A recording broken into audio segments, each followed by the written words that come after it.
This is WVUA News special coverage of the BCS National Championship. Well, it's Friday night in South Florida. From Palm Beach to the Florida Keys, this area has a thriving nightlife, and right now, well, it's bustling with a lot of people here ready for that big BCS National Championship game. Welcome to South Florida. I am Daniel Sparkman. We are in beautiful Fort Lauderdale, Florida here tonight, bringing you much more special coverage on the BCS, the Road to 15. We are now less than 72 hours away from kickoff of the big game, Alabama versus Notre Dame. But you know what? We still have a lot of show to come tonight, tomorrow, also on Sunday, and a lot of special coverage for you coming up on Monday. But right now, we have some important news that we want to bring you starting off right off the bat. We're going to bring in Sports Director Gary Harris, who we've just confirmed some breaking news out of the Alabama team hotel, and not so much good news. Not good news at all. In fact, Daniel, Alabama, staying at the famed Fontainebleau Hotel on Miami Beach, known for its nightlife and nightclub and all of that, and evidently it's affected a couple of the Alabama players in a negative way. We have confirmed with two different sources, and now, of course, it's being reported on different outlets that Alabama has sent home freshman linebackers Dylan Lee and Ryan Anderson for officially breaking curfew. And Anderson had not played this season, was probably going to be redshirted. Dylan Lee has played some on special teams and a little bit on defense, had an interception in the Michigan game, but both of those players we have confirmed sent home to Tuscaloosa for breaking curfew. So even though they weren't probably going to play on Monday night, it's still not the kind of news you want 3 days out. Yeah, because it really makes you wonder if the team's really focused. And we'll have more on that coming up in Home Team Sports, in fact. And right now, though, we want to talk about the news of the day. Kirby Smart makes a lot of news because his name is mentioned so often in regards to head coaching openings, and he doesn't get to talk to the media very often. But today he did. He met with reporters this morning. He's clearly an accomplished defensive coordinator, and as I said, has had a number of interviews and possible offers from other schools, but he is staying put at Alabama. But because he works for Nick Saban, a lot of people say he doesn't really run the defense. He was asked about that today. He said, yes, Nick Saban has input, but on game day, he makes all the calls. I have become who I've become as a coach from working for Coach Saban. He does an outstanding job of managing our organization. There's nobody I could put him up against anybody in the country. His ability to facilitate that's great. He helps game planning on defense. He's a great mind in the room. Obviously, the play calling comes to me, and I call all the defenses. I have ever since I've been the coordinator, and that's just the way it is in our system. He's able to give input during the games as well as the other coaches. Jeremy Pruitt, who's leaving us, has done a great job helping me with information. But at the end of the day, somebody's got to be the guy to make the call, and that's usually my responsibility. Well, Kirby Smart's a good one, Daniel. You have to love the fact that he's not going to leave and jump at the first head coaching offer that comes along. He knows in this position he can wait, be selective, and get the job that he really, really wants. Getting back to our top stories, not the breaking news, Ryan Anderson and Dylan Lee, a pair of freshman linebackers, sent home for breaking curfew. Coming up later in Home Team Sports, we're going to hear from Robert Lester, one of the seniors. And I was told tonight from a very good source that it was actually the players that met along with the coaches and made the decision to send these two players home. And Robert Lester will talk about a perceived lack of focus since the team has arrived here in South Florida. We'll have that story coming up later in Home Team Sports. Yeah, we definitely can't wait for that. I know Alabama fans are looking forward to it. All right, Daniel. All right, well, stay with us. We're going to toss over here now to get a look at our home team weather forecast. First check on our weather with Chief Meteorologist Richard Scott. Richard, how's it looking back home in Tuscaloosa? Hey, Daniel, looking a lot colder here in Tuscaloosa. We've got 37 now in Tuscaloosa, while Miami is in the 70s now, 35 in Birmingham, and already below freezing in Huntsville. So it's getting cold out there tonight. All of it's going to be at or below freezing late tonight. But notice that clear sky across central parts of Alabama, central and west Alabama right now. No cloud cover at this point. That will change, though, later tonight and during the day tomorrow. So here's the forecast for our Saturday plans, 9 o'clock in the morning, 39. We warm up pretty quick to the low 50s later in the day around 3 o'clock. And again, that risk of a shower will be there, I think, through the daytime hours, starting around lunch and lasting through the late afternoon hours. But who all is going to see the rain tomorrow, and is there any other rain chances down the road? Your forecast is coming up in just a bit. Daniel, back to you down in Miami. Hey, thanks so much, Richard. Back here, we are seeing, a lot of people coming into this area, especially right here in Fort Lauderdale, where we're based out of right now. Businesses all over the area are really enjoying this boom in business thanks to all of the people coming in for the BCS National Championship game. And they say that this year, or this time of year, really is their normal busy season for Fort Lauderdale, with temperatures in the low 80s. Most days, I have to say, I can understand why. The city has 23 miles of beaches and over 200 miles of inland waterways for people to get lost in. Some people from all over the world have come to enjoy the beauty and experience South Florida. And Jessica Savage with the Greater Fort Lauderdale Convention and Visitors Bureau says that local establishments are glad to see all the extra customers. It's really been a great economic impact. We've got about 25,000 visitors coming, fans coming, bringing in about $22 million in economic impact for us. And while it is the height of our tourism season, it's just brought in such great exposure.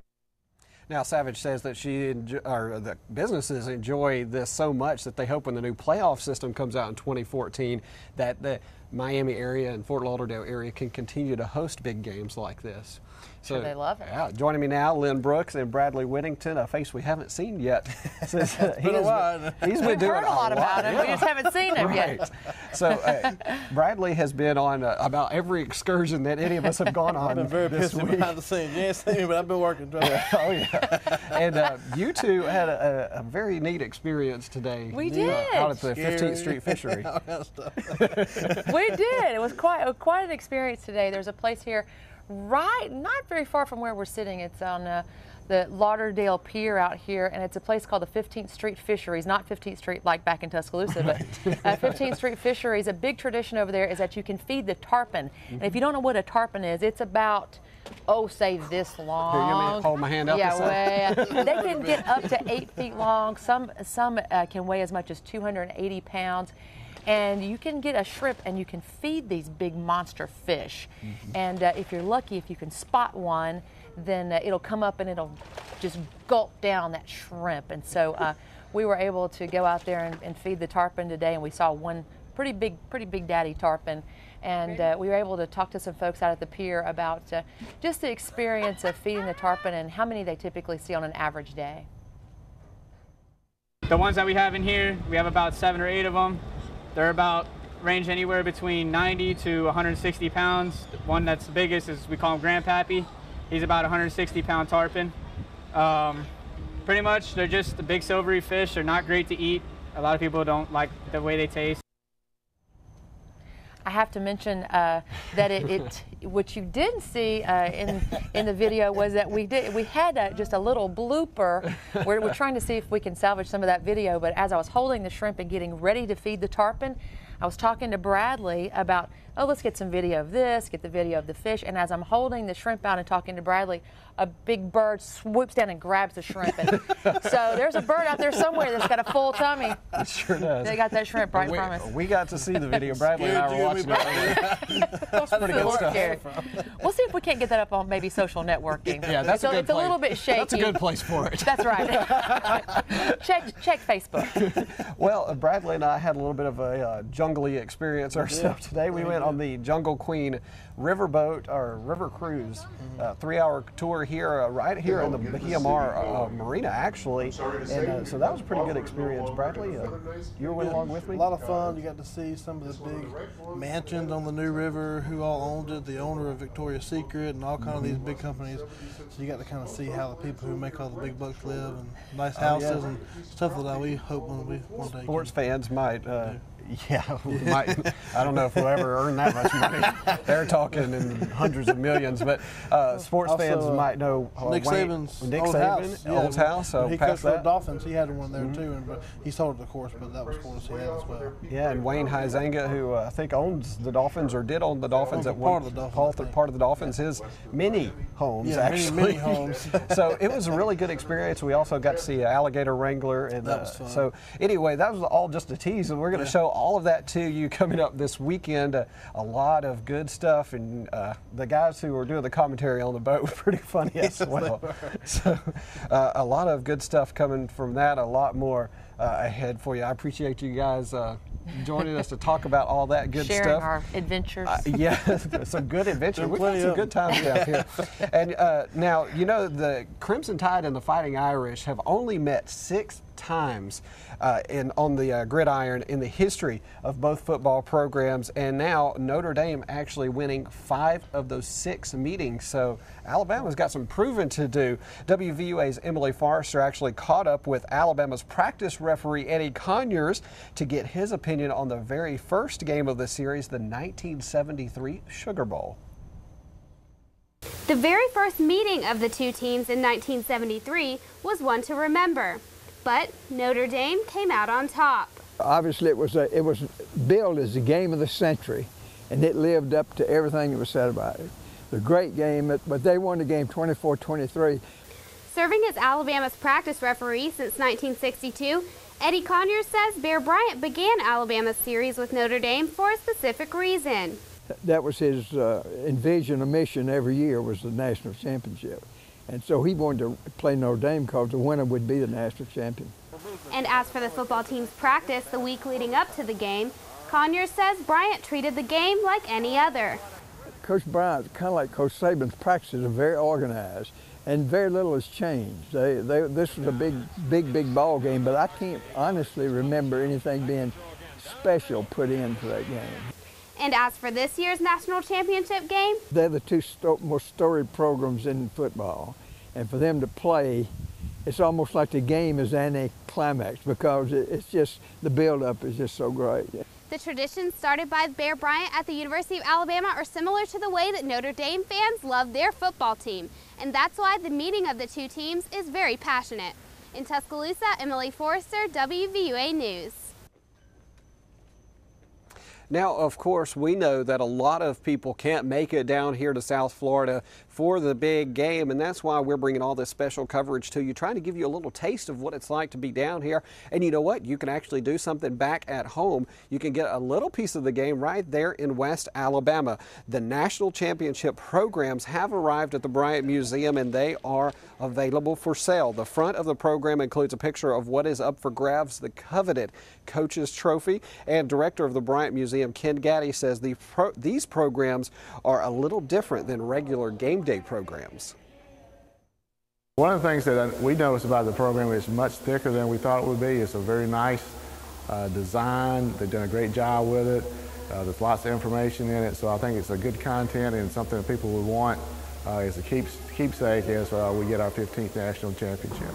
Now, the game day programs will be available for sale at the Bryant Museum for $20 on Saturday, Sunday, or Monday. You can also buy them on their website at bryantmuseum.com.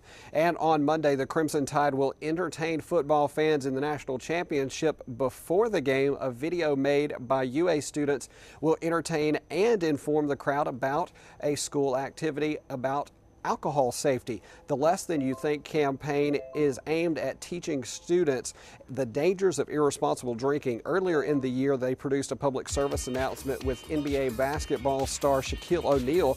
That video that they produced will be played before the game for all the fans to see inside Sun Life Stadium.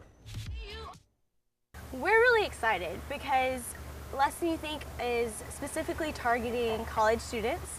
And this is the biggest game of the year. This is the national football game of the year. And we're really excited to see how students respond to it and what we hear from them via social media and on our website. And Colburn says that the campaign being broadcast on such a big stage is a great kickoff to the Less Than You Think campaign.